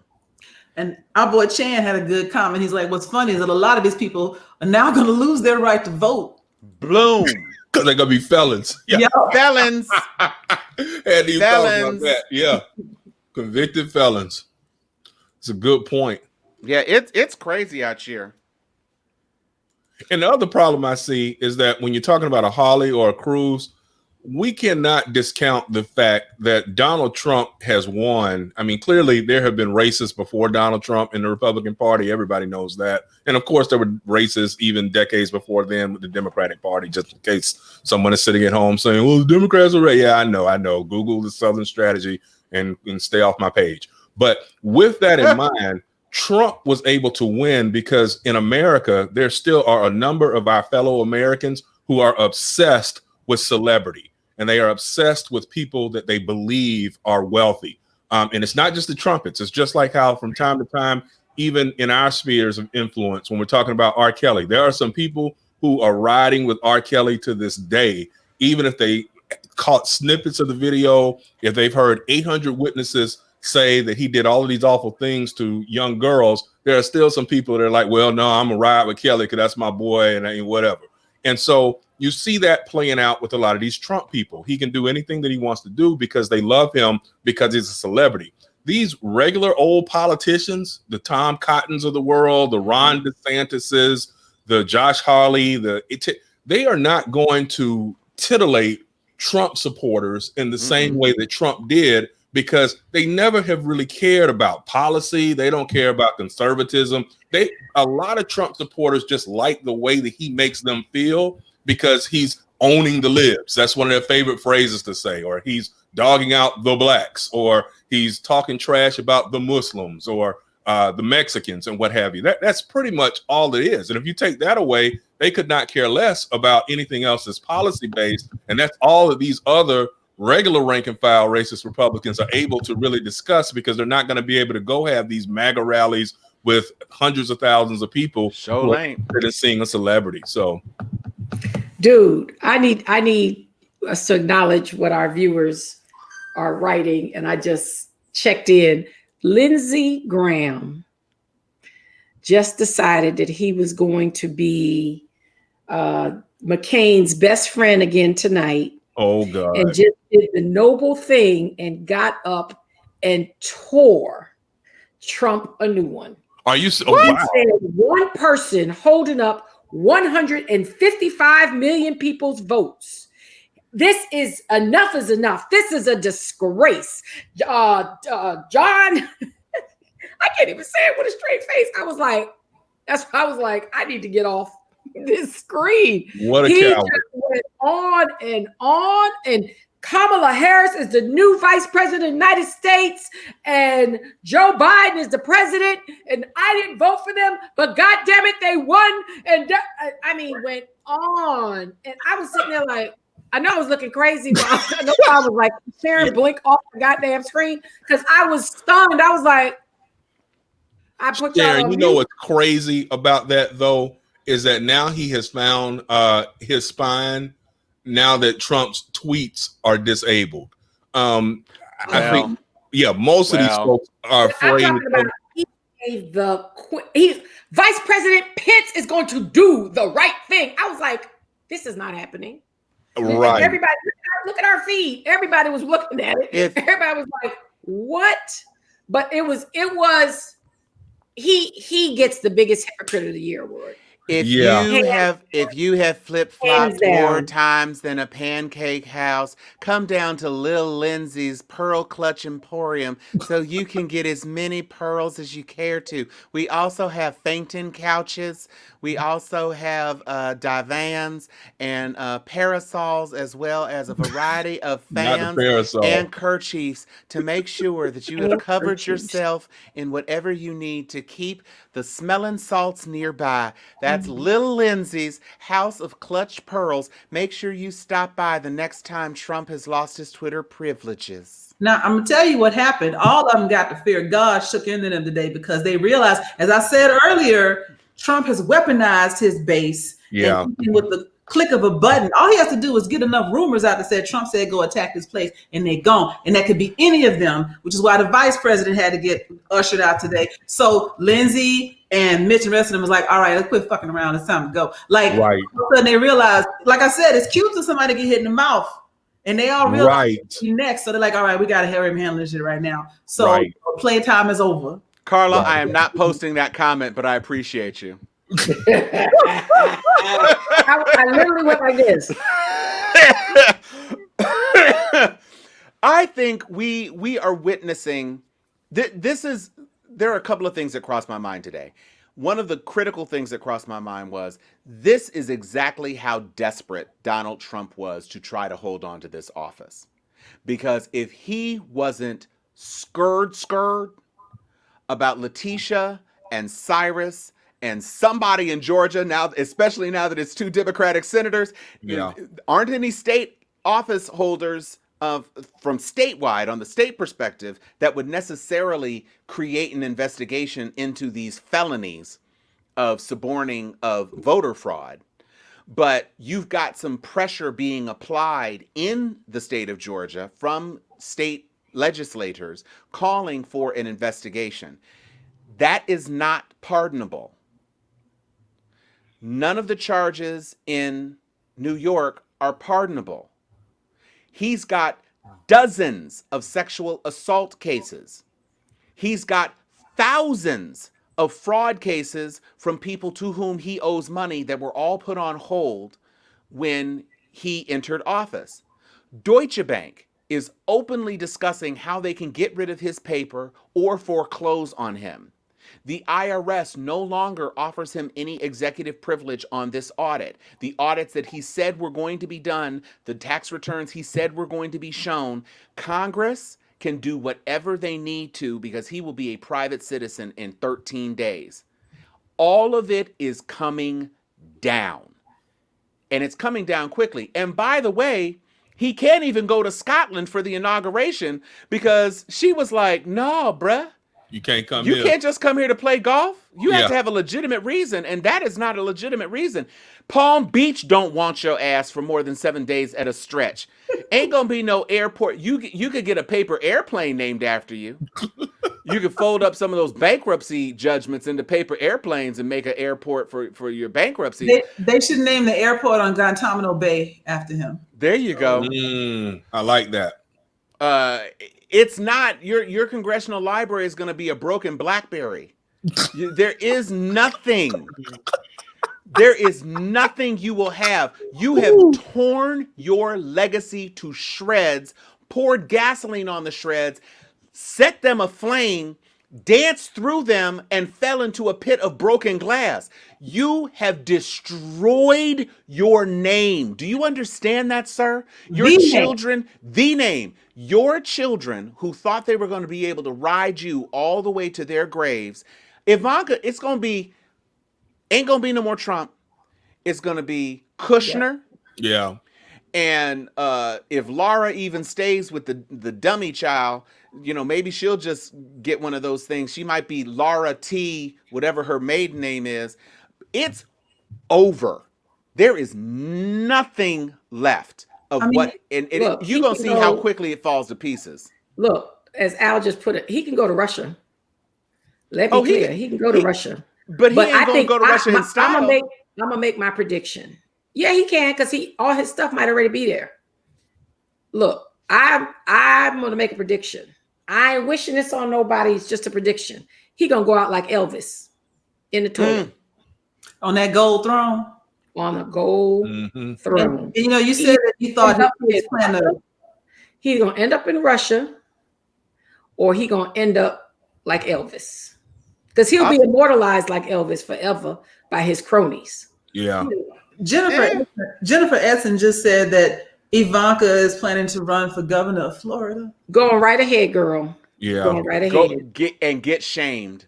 Yeah. Going right ahead. It don't pay much. Because that's one of the things. That's one of the things that has come out, that Ivanka is almost more of an empty suit than her daddy. Yeah. Y'all need to listen to Michael Cohen's Mea Culpa podcast. Michael Cohen There's goes some great stuff on in. her. Yeah. Goes in on those people. And he says that even though she's the best held together, she puts the best presentation on. She's as delusional as him, because she was trotting around here like a little fairy princess, pretending she was a quasi-ambassador. And it's like, girl, you have no qualifications. Right. Why do you think you can be talking to the ambassador to the UK? For what? Right. Who are you? You had to have your clothing line rebranded as Adrienne Vitadini to get in Nordstrom Rack because it wasn't selling. Let's be clear. Let's be clear. Oh, I just wish, Tom, I could understand why it took this, though, to get even some Mitch McConnell, Miss Lindsey Graham, and some of these other ones finally like abandoning ship. Like it should have happened right after it was pretty clear the United States Supreme. Okay, I will even give some leeway and say, if you're on Team Trump, you fight it through until it got to the United States Supreme Court in early December. Once the United States Supreme Court, that has a 6-3 conservative split, with 3 of the 6 conservatives being appointed by Trump, were like, no, nothing here, no, goodbye. It was over at that point. And I will never understand what the play was for McConnell, Cruz, and all. I mean, I know they might want to, with Cruz, he wants to run for president and what have you. But all of this patriotic crap that they're trying to spew now about what's good for the republic and we need to do this and come together, that should have been 5 weeks ago, once the Supreme Court was like, it's a wrap. And, people keep trying to compare it to Bush v. Gore. But Gore, once it was a wrap, even though he actually, and I hope that we all live long enough to the point where they finally allow us really, to look, Sharon, at the archives here in Tallahassee. I really do believe that those ballots that they have in the basement of the archives, Gore won that race back in 2000. Gracious enough, they've been said that. Gracious enough to say, you know what, for the good of the republic, I'm going to bow out and just move on. And I will never forgive these folks either. I think we need to continue to make them famous. And every time that they tried to come back and act like I did this for the good of the republic, no, you were enabling this sociopath for 4 years, and you're going to have to stick with it for the rest of your life. Before you jump in, Joy, because I have some video that Sharon asked me to pull, and just because we are at this point in the conversation, I'm going to reframe this video, and I'm going to say that this is congressional Republicans running away from Trump, because they thought they were going to be able to contain it. They thought they were going to be able to keep it together, but then they realized that it was going left and they had to run away. He's saying, back up, back up. That dude is drunk and bold.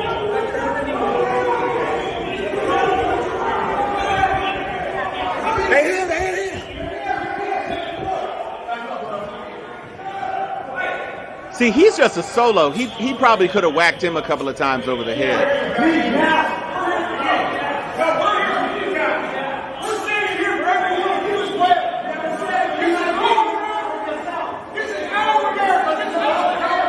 This is our America.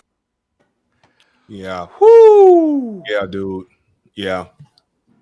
And I'm with you. That first dude could have got it upside the head. Yeah, the one with the full beard and the eagle fang No. He should Cobra still Kai be eagle fang spazzing on the dojo floor. shirt. No, He the should rest be of the people was spazzing on never the more floor than right now. 5 feet away. It wasn't. He looked solo, but the rest of them folks was 4 or 5 seconds off. They were gonna rush that dude if he hit him.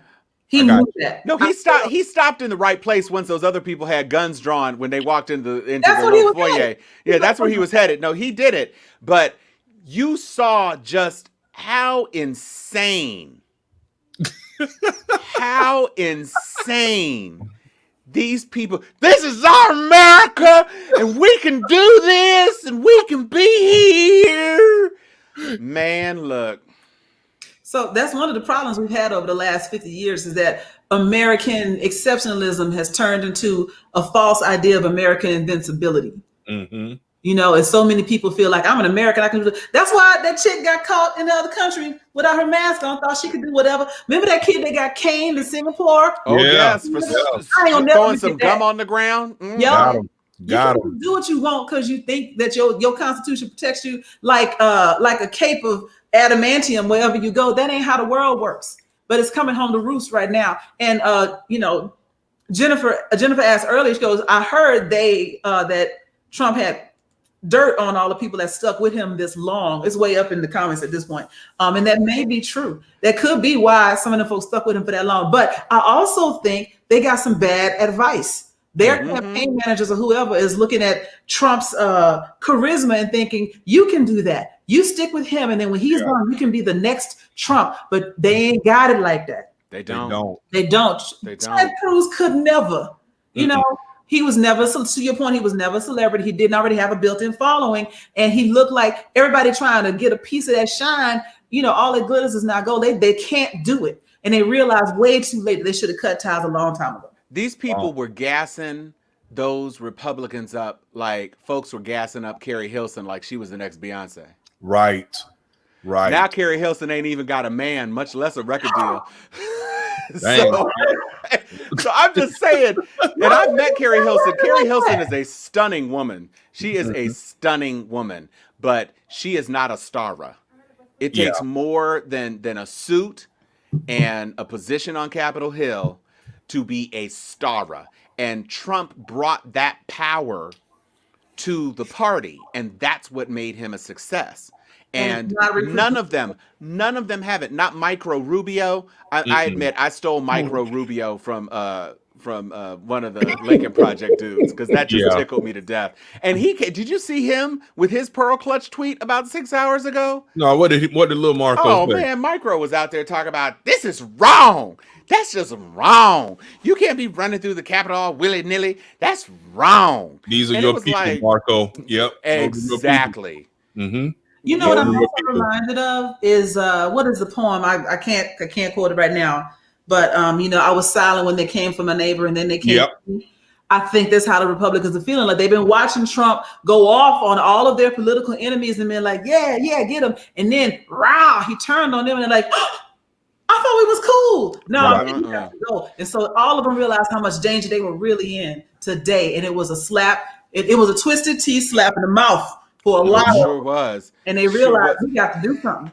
Well, the big all of the tough the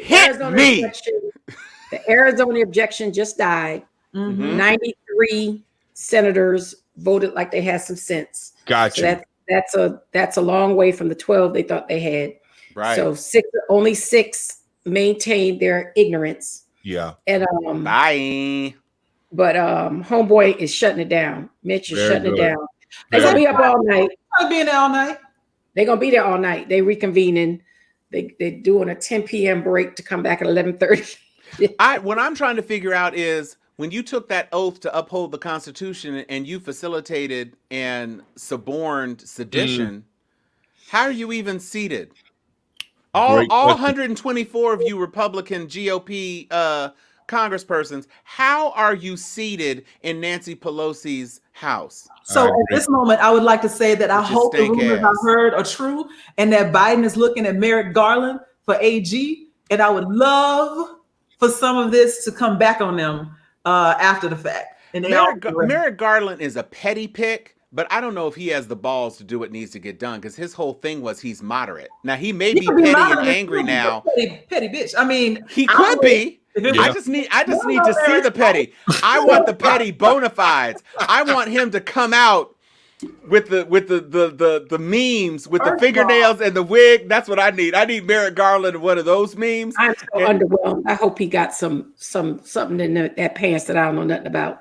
Yeah, So, he needs to bring that it. is just- I want him to bring it. It's like you got control of the Senate. Why you picking so safe? I guess it's Right. not safe, but it is safe because that's like a Swing for the consolation fence. prize. Yeah, swing for Well, the fence. none of that has been certified yet. I mean, he could go hardcore. I think Biden had been trying to be a little bit safe, middle of the road up until now. But now that he's got a 50-50 split in the Senate, the rumor is that his picks are going to get a little bit more left But he leaning. leaked that after everything went down, so Right. they leaked it. So I think it's a done deal. I don't know why it's a done deal, but I'm like I said, I don't know much about him. So No, other than the whole it's Supreme Court thing, he's but here very we are. acceptable. Would be crazy. That'd be awesome. I he's wanted to very put Obama on acceptable the to the Supreme Court. GOP. That's why it could be a done deal. He could get it Ayana, through that's a quickly. very good point. Mhm. I think they're going to Who? roll out all the deputies. Ayana Hawkins said that the deputies are going to be fire. Oh, there we go. Oh, yeah. Now that's true. That's true. Now I do know they held it because he's going to roll it out like he did the climate change thing, with Right. like 8 people, so he can roll it out. Because I know some of the deputies has been tapped. So hopefully, if everybody stays in place, it'll be a fire team. Now, on a serious note for a moment, considering all the nonsense that went down today at the Capitol, somebody's like, asking about, Biden cut other people loose. The people that Biden needs to cut loose is that entire security detail. Everybody that was in DC today needs to not be in DC after January I know 20th. that's right. I need to start from scratch. I need background checks going back to, did you cut the tails off of puppies when you was 10 years old? I need to know everything about you and your mom. I need your daddy's background. I need your grandfather's medical history, all of that on everybody that's going to be around him. And if I was counting out, I need all Kappas, Qs, and Alphas on I my know that's squad. right. Folks I can trust, Divine Nine Security only, because I don't trust none of them. None. Yeah. I can help you out by affirming, Joy, that they pulling in their entire detail from 4 years ago. Word. Okay. Yeah, they aren't playing. They've been done started with the Secret Service stuff, talking about we see that you had a tweet, a single tweet of Trump, you gone. Yeah. They managed to keep a black president alive for 8 years. I know that's Amen. right. They going with that crew. Yes. Man. Okay, Carla said, so you must have left out the Sigmas because Carla said you got to include the Sigmas. And we're putting the stigmas on Jessica. I'm kidding. Well, they already wearing blue. True. Fruit of Islam security. Yes. Yes, Fruit of Islam. Thank you, Now, that's Monique what I'm Lobetta talking Thomas. We are at an hour and 45 minutes. I would like to do a round robin. We didn't do a formal gangster of the week, but I would be interested in hearing, we don't have pictures pulled. I'd be interested in hearing who you think is the gangster of the last 24 hours. That's who I have my person in mind. But I want to hear from the rest of you all. Who would like to go first with their pick of gangster of the moment? How about of the moment? So this is a special Wednesday broadcast. We usually be on Friday, but this is a Wednesday broadcast. So who's the gangster of the moment? I I'll don't go. mind. You Okay, go. go Sharon, ahead, Sharon's sir. going to go. Hop in, babe. Okay. Because I know somebody else would have done this one, so I need to grab her quickly. Uh-oh. Look, you can't not you got to remember every time something happens positive for us Dems and us progressives, Trump's mission also, we may be giving him too much credit, is to upstage the moment. Mm-hmm. And he successfully did that. He did. successfully robbed us of our overnight shine. joy. That's Mhm. right. So mainly because I'm following this sister so tight, and she's done the circuit, she's done the late night circuit.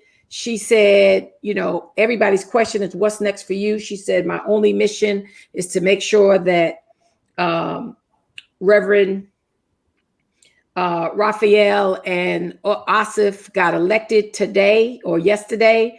I have to give the gangster for the moment to Sister Stacey Abrams. She kept the focus. She kept the light. She showed her selflessness. Even though they're going about to legislate 1 million voter suppression pieces of legislation all across the country, she brought the kind of awareness that demanded Georgia be transparent about the electoral system. They got rid of the electronic machines. They had massive paper trails. Everything that had done to her came full circle on Kemp. Hoppo, she had a Hoppo moment on Kemp. She put $25 million into the grassroots of Georgia, exclusively in her state. $25 million. And we underestimate the impact of all those 17-year-olds turned 18 after November 3rd that got registered to vote in time to vote yesterday and before during early vote. We underestimate the impact of really enriching the grassroots, groups like Stand Up, groups like Black Voters Matter, and all the ones that were named earlier. It is so important to realize the opportunity that she brought to the state of Georgia, the not allowing yourself to be defeated and you roll up and go home and lick your wounds and just worry about yourself. She tripled down. Either one of those Senate seats could have been hers. Let's not forget that. And she worked selflessly, has done a circuit, hopefully making some coins of her own with all this effort that she has done on behalf of her great state. But she deserves one of the gangsters of the moment. Might be the only person to deserve it, but that's my pick. That's my salute. Well, before anybody else even gets a chance, that was my pick, is my pick. She did the damn thing. Now, Sharon laid out all of the pretty words and all of that extra. She's just a bad lady. She freaking killed it. And she showed, to the point, lots of people were talking about after the election when neither Warnock nor Ossoff were able to pull it off. I got into a lengthy argument with one of my frat brothers who was saying, if Stacey Abrams had run, then da-da-da-da-da. My point was that that's not what she was going for.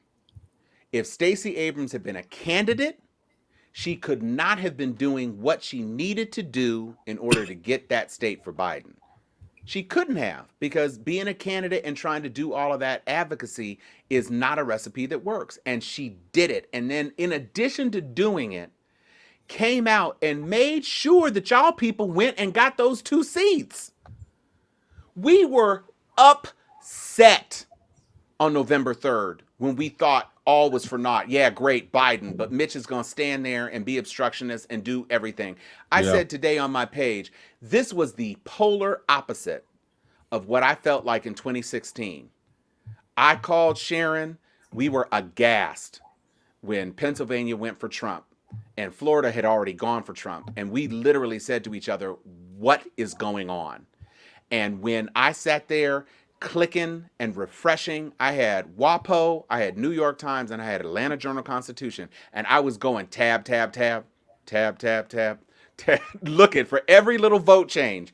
And when I saw that with 99% of the vote, Ossoff was ahead by 11,000 votes and Warnock was ahead by 20-something thousand votes, I said, this is over. It is done. And that there is one person for whom that can be attributed. In addition to, she's being very gracious and saying, it was a lot of people, da-da-da-da. Lies. Just take your flowers. I'm giving them to you. You can have all Holland, all the tulips you want, because you did the damn thing. And you're going to be governor of Georgia. How about that? Put up that quote. And that's the way it should be. She did it. And the fact that this orange idiot with his Twitter fingers and his weaponized social media, and it just took me back to the moment when he called on the phone to Raffensperger and he was saying, I don't even like, that's not social media, it's Trump media. I don't even like social media with your lying ass. How those words even came out your damn mouth, I'll never know. But I don't even like social media. This is Trump media. And it is Trump media because it was all lies. Not one shred of proof. That's what was really galling about all of these shenanigans and games that they were playing over the last several weeks. You never presented truth. All you dudes in here who are lawyers would get your license snatched for telling one of these lies in front of a judge, and you're gonna sit here and tell the unwashed masses that there was a legitimate chance, that there was some hope. And to your point, Chuck, the two gentlemen that I heard, the two Republican former Trump supporters who were in the legislature, said that's the biggest crime. You have been giving these people false hope when you knew there was no way forward. And that's why they're here. Not because they're actually angry over the outcome, but because you have been telling them what's going to happen is you're going to support me and I'm going to get 4 more years. And that was a load of bullshit. Right. And then you took that smelly pile and lit it on fire. And that's why you have Republicans from Mississippi condemning you. You had people who were committed to holding your hand and trumpeting your cause. And they had to backtrack away from you because of the lawlessness. And if there is any justice in this nation, in this world, Josh Hawley should be drummed out of DC on a rail. I mixed a metaphor. That was a mouthful. He should be run out of DC on a rail and drummed out of the Capitol. He should have no standing in that chamber. Period. Because he sat there and threw up the power fist right before everything went left. Yeah. That's what he was doing. So I'm with Sharon. Gangster of the moment, Stacey MFing Abrams. Damn it. Who next? Chuck. You want me to go? Okay. Well, I'll keep it in the AUC. My gangster of the moment is Raphael Warnock. Okay. Definitely would not have been able to get it done without Stacey. But lest we forget that his being elected to the Senate makes him the first Black from the Deep South to be elected to that position. First Democrat from the Deep South, because what I'm trying to remember is whether Tim Scott actually has had to face and obtain re-election. I know that he was appointed by Nikki Haley, Nimrata Haley. But with that in mind, we cannot overlook the importance of what was accomplished here over the last few weeks. And with that in mind, he did it like we have talked about tonight, withstanding attack after attack after attack. His record was distorted. In the last week, they even pulled out a bunch of foolishness about his ex-wife. Anything that they could, they started, even though Raphael and I are about the same complexion, but there was an ad that aired this last weekend where they made him about 8 shades darker than what he is. All of the old playbook was pulled out to try to smear him. They tried to make him into a Castro acolyte. They tried to, like we've said here tonight, parse his words, make it seem as if he's not a patriot and does not care about this country. And yet he was able to handle it with class and grace and eloquence. His speech last night was one for the ages. I think that we are all looking forward to seeing him serve in that body for the next 2 years. And then we will be working hard to get him reelected. And there may even be higher office in his future down the line. When I was just listening to him over the last few months and what have you, he has that it factor that we have discussed. And so I am very proud of my Morehouse brother and very much anxious to see him get started and see all of the things that I know that he is capable of accomplishing within that office. All right, Joy, you got to close it out.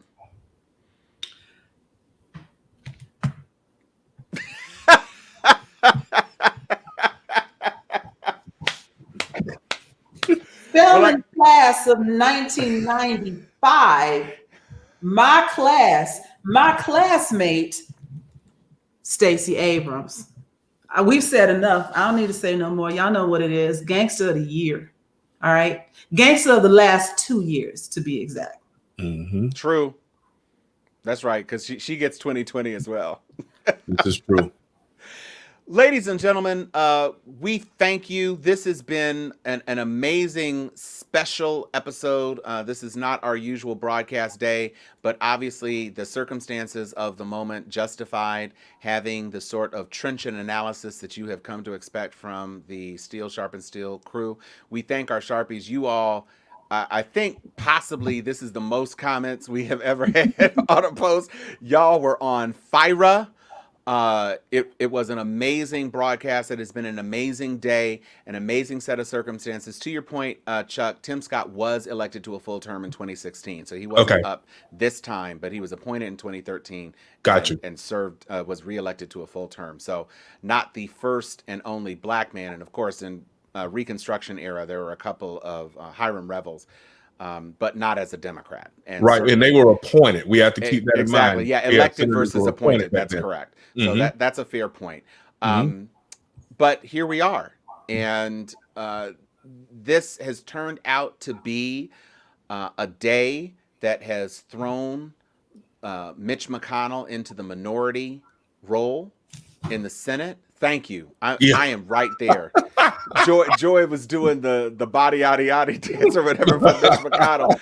I am right there because you talk about a man who was committed to obstruction and making sure nothing happened except an iron grip on Republican power. And that's who Mitch McConnell was. And now we have the Senate under new management. And I don't know that we're going to see DC statehood or Puerto Rican statehood. I don't know what we're going to be able to push through, but we could get rid of the filibuster if we needed to, and we are going to get some judges in, and we are going to have a much quicker confirmation of Biden's cabinet, which are all good things. And it is much better to have some balls to the walls progressives who are not afraid to make the votes that Joe Manchin is afraid to sign off on. And I think we will see the moderate wing, the moderate four, let's say the moderate four of the GOP Senate caucus that may sign on to help get some things done, just because this was something that opened their eyes. And they were not ready for it. You asked the question, what made them backtrack? The prospect of some tear gas upside their head is what made them backtrack. They didn't want none of that. They did not want it. It was all well and good when they could be safe. They thought that building was inviolate. And when those crazy people violated it, nice, and tried to Handmaid's Tale their ass, then that's what happened. And they said, "Oh, nope. This is not what we wanted. This is not what we signed up for." Those people, they don't want to touch those people. Jim Jordan might want to touch those people, but they didn't want to touch those people. Chuck got that one. Go ahead, Joy. Question: some folks in the audience are asking, "Are we coming back on Friday?" Oof, I'm game. I'm down. I got we can do it and talk about tonight. I can come back on Friday. That's true. That's true. And we can do it more. We can do it after dark style. Yes. This was more official. This is the official version. This is the official version. This is the old school. After dark. Yeah, after dark is going to be even more litty. So we will be back on Friday and every Friday. And we are down, I think, to do, well, the inauguration is probably going to be kind of boring because Joe Biden doesn't want to do anything. There's going to be a counter protest, bro. Well, that's true. So, and the inauguration is on a Wednesday. So maybe we'll do a Wednesday and a Friday on that week too. But we want you to keep up with us. There are a lot of different projects. Go to Hobservation to see all of the new things that Chuck is doing. He's going to be having pages up on his thing.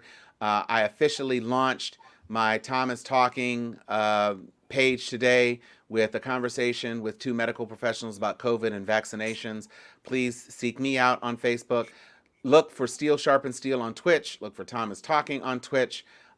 Joy and Sharon, we need to figure. Joy has Thoughts and Moments. Tomorrow night at 5. Tomorrow night at 5. Sharon is smiling. I have a 7-year-old. She is.